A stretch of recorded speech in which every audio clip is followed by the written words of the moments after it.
અમેરિકાની ટેલિકોમ કંપનીના ગુજરાતી મૂળના ગાંધીનગરમાં જન્મેલા સીઈઓ બંકિમ બ્રહ્મભટ્ટે $50 કરોડનું કૌભાંડ કર્યું હોવાનો મામલો સામે આવ્યો છે. તેમના પર વિશ્વની સૌથી મોટી ઇન્વેસ્ટમેન્ટ ગ્રુપની શાખાના પાર્ટનર્સ અને લેન્ડર્સ સાથે છેતરપિંડી કરી હોવાનો આરોપ લાગ્યો છે. વોલ સ્ટ્રીટ જર્નલના અહેવાલ મુજબ વિશ્વની સૌથી મોટી ઇન્વેસ્ટમેન્ટ ગ્રુપ બ્લેક રોકની ખાનગી લોન રોકાણ શાખા HSP ઇન્વેસ્ટમેન્ટ પાર્ટનર્સ અને અન્ય લેન્ડર્સને ટાર્ગેટ કરીને આ કૌભાંડ આચરવામાં આવ્યું છે, જેમાં બંકિમ બ્રહ્મભટ્ટ પર આરોપ લાગ્યા છે.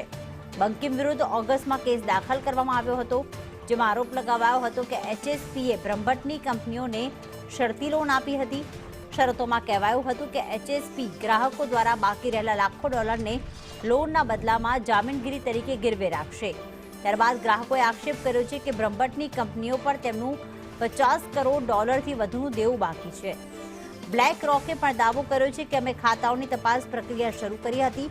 તેમાં જાણવા મળ્યું કે લોનની રકમ ભારત અને મોરિશિયસ સાથે જોડાયેલા એકાઉન્ટ્સમાં ટ્રાન્સફર કરવામાં આવી હતી.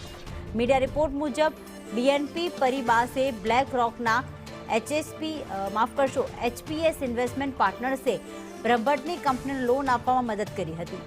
ચોંકાવનારી વાત તો એ છે કે આ વર્ષની શરૂઆતમાં જ બ્લેક રોકે HPS કંપનીને ખરીદી હતી અને આ જ વર્ષે આ કૌભાંડ સામે આવ્યું છે.